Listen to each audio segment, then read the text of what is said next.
اے ایمان والو اللہ سے ڈرو اور سیدھی بات کہو. یصلح لکم اعمالکم، وہ تمہارے اعمال کو سنوار دے گا. ویغفر لکم، وہ تمہارے گناہوں کو بخش دے گا. ومن یطع اللہ ورسولہ، اللہ اور اس کے رسول کی اطاعت کرو. فقد فاز فوزا عظیما، یہ سب سے بڑی کامیابی ہے. آپ جانتے ہیں کہ اللہ رب العزت نے دنیا کے اندر بہت سی مخلوقات کو پیدا کیا. بہت سی مخلوق ہے اس نے پیدا کیا، اور اللہ نے جو ہمیں بنایا ہے وہ انسان بنایا ہے. یہ رب کا کرم ہے. اللہ چاہتا تو ہمیں جانور بنا سکتا تھا، کیڑے مکوڑے بنا سکتا تھا، چرند پرند بنا سکتا تھا. جو بھی اس کی مخلوقات ہیں اس میں سے کسی بھی چیز وہ ہمیں پیدا کر سکتا تھا، ہمیں بنا سکتا تھا. لیکن یہ رب کا کرم ہے کہ اس نے ہمیں انسان بنایا ہے. اب حضرات، انسان میں بھی دوسرا کرم یہ ہے کہ انسان تو دنیا میں سب ہے، لیکن کوئی یہودی کہلاتا ہے، کوئی نصارہ کہلاتا ہے، کوئی کفار کہلاتا ہے، کوئی مشرکین کہلاتا ہے، کوئی کسی مذہب کو مانتا ہے، کوئی کسی دھرم کو مانتا ہے، کوئی کسی کو فالو کرتا ہے. یہ رب کا کرم ہے کہ اس نے ہمیں انسان بنانے کے بعد مسلمان بنایا. پہلا کرم کہ انسان بنایا. ایک ہمیں دیکھیے، جتنے بھی امت محمدیہ ہیں تمام صرف جو مسجد میں آئے وہ نہیں، جتنے بھی کلمہ پڑھنے والے ہیں، جتنے بھی اپنے آپ کو اللہ کا بندہ کہنے والے ہیں اور پیغمبر اعظم کو امتی کہنے والے ہیں، کہ اللہ کا کرم تو یہ ہے کہ اللہ نے ہمیں انسان بنایا. اور دوسرا کرم ہے کہ مسلمان بنایا. اب مسلمان تو بہت سے ہیں. حضور نے فرمایا کہ بنی اسرائیل کے 72 فرقے تھے، میری امت میں 73 فرقے ہوں گے، لیکن 72 فرقے جہنم میں جائیں گے، ایک فرقہ جہنم میں جائے جنت میں جائے گا. تو اللہ کا کرم ہے اس فرقے میں اللہ نے ہمیں پیدا فرمایا کہ جو جنت میں جائے گا. اللہ نے ہمیں انسان بنایا، دوسرا مسلمان بنایا، تیسرا کرم حضور کا امتی اور غلام بنایا. یعنی سب کہتے ہیں کہ ہم حق پر ہیں، تو ہمیں مصطفیٰ کے غداروں میں نہیں، مصطفیٰ کے وفاداروں میں پیدا فرمایا. ہم مصطفیٰ کے وفادار ہیں. اب وہ بات الگ ہے کہ عمل میں بالکل ڈھیٹ ہو گئے. ڈھیٹ سے مسلمان مراد یہ ہے کہ آج ہم اور آپ اپنی لائف کو دیکھیں، یہ سر سے لے کر قدم تک ایک انسان کو اللہ نے پیدا کیا. حضرات، سب کچھ اللہ نے عطا کیا. یہ آنکھ اللہ نے عطا کی ہے، ہاتھ اللہ نے عطا کیا ہے. اب یہ آنکھ کی قیمت پوچھنی ہے تو اس سے پوچھئے کہ جس کے پاس آنکھیں موجود نہ ہو. اگر ہاتھ کی قیمت پوچھنی ہے تو اس سے پوچھئے کہ جس کے پاس ہاتھ میں طاقتیں نہ ہو، ہاتھ سے لاچار ہے. تو زبان کی قوت پوچھنی ہے تو اس سے پوچھئے کہ جس کو اللہ نے قوت گویائی نہیں عطا کر رکھی ہے.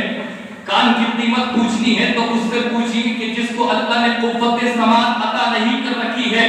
اور پیر کی قیمت پوچھنی ہے تو اس سے پوچھئے کہ جس کو پیروں میں اللہ نے چلنے کے لیے جان نہیں دی ہے. یعنی سر سے لے کر قدم تک اللہ اکبر، اللہ نے انسان کو نعمت سے مالا مال کیا ہے. ایسی نعمت جس کی قیمت نہیں ہے، جو انمول نعمتیں ہیں. اللہ نے ہاتھ دیا ہے، آپ کو دولت دی ہے، دولت کی قیمت اس سے پوچھئے جس کے پاس زندگی گزارنے کے لیے دولت نہ ہو. غریبوں سے پوچھئے. اللہ نے آپ کو ماں باپ دیے، ماں باپ کی قیمت اس سے پوچھئے جو بے سہارا اور یتیم گھومتے پھر رہے ہیں. اللہ نے آپ کو اولاد کی نعمت سے سرفراز کیا ہے. اس کو پوچھئے جو لاولد ہے، جس کے پاس کوئی اولاد نہیں، کوئی ڈاکٹر کے چکر لگا رہا ہے، کوئی حکیم کے چکر لگا رہا ہے، کوئی روحانی علاج کے چکر لگا رہا ہے. اللہ رب العزت نے آپ کو پہننے کے لیے کپڑے دیے ہیں، اور تو اس کپڑوں کی قیمت اس سردی میں اس سے پوچھئے جو اسٹیشن پر اللہ اکبر سردی کو چھپانے کے لیے ڈگر ڈگر نگر نگر مارا مارا پھر رہا ہے. صبح کا کھانا، شام کا کھانا، دوپہر کا کھانا ہم اور آپ کھاتے ہیں. اس کھانے کی قیمت پوچھنا ہے تو اس سے پوچھئے جو اسٹیشن پر تم جیسو امیروں کا منہ تکتے رہتے ہیں اور جو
تو حضرات یہ دولت اگر دی ہے تو دولت کو ہم صحیح جگہ استعمال کریں.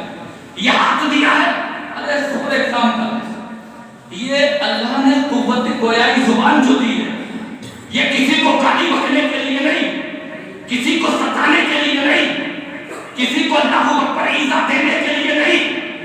یہ زبان تو صرف اللہ نے اس لیے دی تھی کہ یہ زبان خدا اور اس کا رسول کا ذکر کرتا ہے. اس کے علاوہ اس زبان پر تو کچھ آنا ہی نہیں چاہیے تھا. اس زبان کو اللہ نے تو ماں کے پیٹ میں بھی پاک رکھا ہے. آپ جانتے ہیں کہ 4 مہینے کا بچہ انسان کے اندر ماں کے شکم کے اندر ہوتا ہے, لیکن روح نہیں ڈالی جاتی. 5واں مہینہ جب پریگننسی میں لگتا ہے تو 5ویں مہینے میں اس کی روح ڈالی جاتی ہے. 4 مہینے تک کوئی روح نہیں, لیکن اب جیسے ہی روح ڈالی گئی اس کو غذا کی ضرورت ہے. اللہ چاہتا تو اس کے منہ سے بھی غذا پہنچ سکتی تھی, لیکن اس کی غذا کو اللہ نے ناپاک جو غذا ہے عورت کے پاس جو خون ہے ان نبی کو اللہ نے جوڑ دیا. اسی سے اس بچے کے اعضاء بن رہے ہیں, ہاتھ بھی بن رہے ہیں, پیر بھی بن رہے ہیں, آنکھیں بھی بن رہی ہیں, پیٹ بھی بن رہا ہے. ماں کے ناپاک خون سے اس بچے کے جسم کی پرورش ہو رہی ہے. لیکن ایک بات یاد رکھنا, ماں کا ناپاک خون جب تک پیٹ میں ہے وہ پاک ہے, باہر نکلنے کے بعد وہ ناپاک ہوتا ہے حضرات. لیکن اللہ کا کرم تو دیکھیے کہ اللہ چاہتا تو اس زبان سے بھی اس جو نل کی جو بھی حضرات چیز ہوتی ہے اللہ کے جو بھی وہ ہوتا ہے تو اس چیز کو اللہ چاہتا تو زبان کے ذریعے جوڑ سکتا تھا. جو خون وہاں سے جا رہا ہے نلی کے ذریعے زبان سے بھی جا سکتا تھا وہ ناپاک خون. لیکن اللہ رب العزت نے فرمایا کہ یہ بندہ دنیا میں جانے کے بعد یہ زبان میرا ذکر کرے گی, میرے مصطفیٰ کا ذکر کرے گی. اس زبان کو ماں کے پیٹ میں بھی پاک رکھو حضرات. تو اس زبان سے بندہ اگر کسی کو گالی دے, اس سے کسی کو ستائے تو حضرات بڑے بڑے آ گئے, ان کی قبروں پر دھتورے ہیں, ان کی قبروں پر کوئی فاتحہ پڑھنے والا نہیں ہے, ان کی قبروں کو کوئی پوچھنے والا نہیں ہے. جس نے بھی گھمنڈ کیا ہے حضرات جب وہ گرانے پر آتا ہے, جو لوگ بھی جھکے, غوث اعظم جھکے زندہ, غریب نواز جھکے زندہ, عثمان غنی جھکے زندہ, مولا علی جھکے زندہ, جو جھکتا ہے خدا اس کو اٹھاتا ہے, اور جو اکڑا ہے خدا نے اس کو پکڑا ہے. آپ جانتے ہیں کہ اللہ اکبر کبیرہ کون اکڑا تھا؟ نمرود اور فرعون اکڑا تو خدا نے اس کو مچھر کے ہاتھوں جہنم میں پہنچا دیا, اور جب بچانے پر آیا تو اپنے محبوب کو مکڑی کے جالے سے بچا لیا. ارے مقابلے میں حسین کی یزید آیا تھا, جب اس نے تکبر کیا, اس کا گھمنڈ اللہ نے اتارا تو اسے ذلیل و خوار بنا دیا. حسین کو اٹھایا, شہیدوں کا سردار بنا دیا, پاتھری راج کو گرایا, بھکاریوں سے بدتر بنا دیا. معین الدین کو اٹھایا, ہند کا سلطان بنا دیا. اشرف علی تھانوی کو گرایا, تھانہ بھون پہنچا دیا. احمد رضا کو اٹھایا, گھر گھر سلام. سبحان اللہ, سبحان اللہ. جب وہ اٹھانے پر آتا ہے تو حضرات اسے کوئی گرا نہیں سکتا. ہمارے اور آپ کی مثال کیا ہے؟ یہ ہاتھ اللہ نے اس لیے دیے تھے غریبوں کی مدد کے لیے, یتیموں کی مدد کے لیے. جو میں نے عرض کیا کہ اس ہاتھ کی قیمت پوچھنی ہے تو اس سے پوچھو جس کے پاس ہاتھ نہیں, جس کے پاس پیر نہیں, جس کے پاس آنکھیں نہیں, جس کے پاس قوت گویائی نہیں. تو ان آنکھوں کو, ان ہاتھوں کو اچھی جگہ ہم استعمال کریں کہ یہ ہاتھ غریبوں کی طرف نہ اٹھیں, یتیموں کی طرف نہ اٹھیں, محتاجوں کی طرف نہ اٹھیں, بیواؤں کی عزتوں کی طرف نہ اٹھیں, بلکہ ان کی مدد کے لیے اٹھیں, ان کے سہارے کے لیے اٹھیں. یہ پیر جب بھی چلے مسجد اور مدرسے خانقاہوں کی طرف چلے. اللہ اکبر, اس پیر کا حق جب ادا ہوگا. اس آنکھ یہاں زیر نہیں عورتوں کو دیکھنے کے لیے مولا نے پیدا نہیں کی ہے. ان آنکھوں سے جب جب دیکھو تو قرآن کی زیارت کرو, کعبے کے غلاف کو دیکھو, غریب نواز کی اللہ اکبر کبیرہ ان کے فیوز و برکات کو آپ ان آنکھوں سے لیجیے اور ساری چیزوں کا استعمال کیجیے. بندہ قیامت کے دن حساب دینا بھاری پڑ جائے گا. آپ دنیا میں آئے ہیں تو دین کا کام کیجیے. عالم بننا فرض نہیں ہے, مفتی بننا فرض نہیں ہے, قاری بننا فرض نہیں ہے, حافظ بننا فرض نہیں ہے, لیکن ہم دین پر چلنا یہ تو فرض ہے نا. سرکار کی سنت کو ادا کرنا یہ تو فرض ہے نا. تو اس لیے دنیا نے انہیں کھا لیا، قبر نے اللہ اکبر اپنے اندر سمیٹ لیا، ان کا نام لینے والا کوئی نہیں ہے۔ ان پکے مکانوں سے، جو پکے مکان جوئے کے اڈے بنے، شراب کے اڈے بنے، زناخوری کے اڈے بنے، بدکاری کے اڈے بنے، ان پکے مکانوں سے وہ کچے مکان اچھے ہیں جو اللہ اس کے رسول کے ذکر سے آباد رہا کرتے ہیں۔ تو حضرات محترم ایسے کام کیجئے کہ آپ کو دنیا یہ نہیں کہے کہ اللہ اکبر کبیرہ، اچھا ہوا چلا گیا، مر گیا، اچھے کام کر کے دنیا سے جائیے، اچھی اپنی زندگی کو گزار کے دنیا۔ آج ہمارے پاس ہے کیا؟ پھر کوئی آپ برا مانے بھلا مانے، میری ذات پہ کوئی فرق نہیں۔ آج ہمارے پاس ہے کیا؟ ہمارے پاس لڑنے کے علاوہ کچھ نہیں ہے، خرافات کے علاوہ کچھ نہیں ہے، ہمارے پاس ایک دوسرے کی چیما گوئیوں کے علاوہ کچھ نہیں ہے۔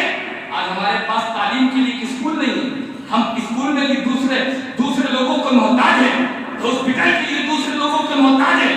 ہمیں لڑنے سے فرصت نہیں، ماں باپ کو ستانے سے فرصت نہیں، بیوی کو شراب پی کے مارنے سے فرصت نہیں، جوا کھیلنے سے فرصت نہیں، نماز چھوڑنے سے فرصت نہیں۔ پھر کہتے ہیں ہم تو بہت بڑے اللہ اکبر دھنے بن گئے، بہت بڑے کامیاب ہو گئے، بہت بڑے کامیاب ہو گئے۔ حضرات ایسا کچھ نہیں ہے۔ آج ہماری ماں بہنیں آج اپنے قسم خدا کی، ایسا نہیں ہے کہ آپ کچھ نہیں کر سکتے کہ صاحب یہ تو جے پور والوں کا کام ہے۔ حضرات اسلام غریبی سے پھیلا ہے، اسلام امیری سے نہیں پھیلا ہے۔ مصطفیٰ نے دعوت اللہ اور دعوت رسول دی تھی تو قسم خدا کی مصطفیٰ کی دعوت پر لبیک کہتے ہوئے سب لوگ حاضر ہو گئے تھے۔ تو ایسا نہیں ہو سکتا کہ بڑی بڑی کمیٹی کا کام ہے کہ وہ ہاسپٹل بنوائے، وہ اسکول بنوائے۔ یہ کام آپ نہیں کر سکتے؟ آپ کے جب محل سے اس کی شروعات نہیں ہو سکتی کہ آپ نیک کام میں اللہ اکبر کبیرہ حصہ نہیں لے سکتے؟ اس نیک کام کو اپنے لیے کمیٹی بنا کے اس کام کو نہیں کر سکتے کہ آج دوسرے ہمارے بچے غیر مسلم اسکولوں کے محتاج، کالج کے محتاج۔ آج ہمارے مسلمانوں کے پاس ایک بھی اسکول نہیں ہے، ایک بھی کالج نہیں ہے، غیر مسلموں کے یہاں ہمارے بچے پڑھنے جاتے ہیں۔ حضرات انہی کے حساب سے ہمیں پرارتھنا بھی کرنی پڑتی ہے، انہی کے حساب سے کورسز بھی ہوتے ہیں۔ حضرات یہ ہماری صرف پہنچ کہاں تک ہے؟ گلیوں تک ہے، ہماری پہنچ کہاں تک ہے؟ بس یہیں تک ہے۔ باقی حضرات ہم یہ نہیں سوچتے ہیں کہ اللہ اکبر کبیرہ یہ باتیں ایسی ہیں، بہت کام کی باتیں ہیں۔ آج حضرات ہم اپنی بیٹیوں کی شادی میں 10 لاکھ 5 لاکھ روپے خرچ کرتے ہیں۔ ارے جہیز مت دیجیے لیکن بیٹا اور بیٹیوں کو تعلیم دیجیے۔ آپ جو ضروری چیز ہے، ہم ایک ہاسپٹل نہیں بنوا سکتے، ہماری ماں بہنیں پریگنینسی کے لیے غیر مسلم جو ڈاکٹر ہوتے ہیں ان کے پاس جاتی ہیں، وہاں پہ حضرات بد نظری، بد نگاہی، بدکاری سارے معاملات ہوتے ہیں۔ آج مسلمان نہ ایک ہاسپٹل بنا سکا، نہ کوئی اسکول بنا سکا، نہ کوئی کالج بنا سکا، نہ کوئی اپنی کمیٹی بنا سکا، نہ کچھ کر سکا۔ ارے کم سے کم دنیا میں آئے ہیں تو آپ ایسا نہیں ہے کہ پل بنوا دو گے تو اس کا آپ کو اجر آخرت میں نہیں ملے گا، ہاسپٹل آپ نے بنوا دیا تو ایسا نہیں ہے کہ اس کا اجر آپ کو قبر میں نہیں ملے گا۔ آپ کی کمیٹی بن کے ایک ہاسپٹل بن جائے تو آپ کو اجر آپ کی قبر میں ملے گا، ایک اسکول بن جائے، ایک کالج بن جائے۔ ارے جو چیز بنی بنائی تھی اس کو تو ہم دوسروں کے قبضے میں دے دیتے ہیں، بنائیں گے کا جو مدرسے تھے وہ دوسروں کے قبضے میں، جو اسکول تھے۔ آج آپ کی بات نہیں ہے، آپ برا نہ مانیں، یہ آپ کی بات نہیں ہے، پورے ہندوستان کی بات ہے۔ دلی کا لال قلعہ چلا گیا، آگرے کا تاج محل چلا گیا، لاہور کے شیش محل چلے گئے، یہ سب ہماری دادا گیری مونچھوں کے چکر میں چلے گئے اور پھر ہم اپنے آپ کو بہت بڑا پہلوان سمجھتے ہیں۔ باتیں بہت کچھ ہیں لیکن ہم یہ نہیں کہہ سکتے کہ پورے ہندوستان کی ٹھیکیداری جل محل والوں کی ہے یا زینب کی مسجد والوں کی ہے، لیکن اتنا تو ہم کر سکتے ہیں کم سے کم جو بھی ہو سکے اللہ اکبر کبیرہ اپنا ایک اسکول بنائیے، ایک مدرسہ بنائیے اور دین کے لیے کام کیجیے تو انشاءاللہ العزیز کیسے نہیں انقلاب برپا پیدا ہوگا۔ تعلیم کے بغیر آدمی جانور ہے، تعلیم کے بغیر آدمی اندھا ہے، تعلیم کے بغیر کچھ نہیں ہے۔ اس لیے حضرات محترم ان ہاتھوں میں کتابیں آنی چاہیے، تاش کے پتے نہیں آنے چاہیے، ان ہاتھوں میں قرآن آنا چاہیے، جوئے کے پتے نہیں آنے چاہیے۔ اللہ اکبر جب ہم اللہ کو راضی کرنے والے بنیں گے، یعنی جھنڈا لے کے اللہ راضی نہیں ہو سکتا کہ 365 دن میں ایک دن جھنڈا لے لیا، پھر ہاتھ میں شراب کی بوتلیں، جوئے کی بوتلیں، دھڑ مارنا، پیٹنا، کاٹنا۔ آپ جھنڈا بھی دیجیے، جھنڈے کی لاج بھی رکھیے، غوث اعظم کی بریانی بھی کیجیے اور غوث اعظم کی سنت پر بھی عمل کیجیے تو انشاءاللہ العزیز آپ سب ایسا نہیں ہے کہ آپ کہنا نہیں مانتے ہیں، ماشاءاللہ کہنا مانتے ہیں، اللہ کی فرمانبرداری کرتے ہیں، جبھی تو مسجد کے اندر موجود ہیں۔ بہت سے کلمہ پڑھنے والے تو جمعہ تک نہیں پڑھتے، یہ اللہ کا کرم ہے کہ اللہ نے آپ کو جمعہ پڑھنے کی توفیق عطا کر رکھی ہے۔ اللہ آپ کے سجدوں کو قبول فرمائے، اللہ آپ کی خوب عبادتوں کو قبول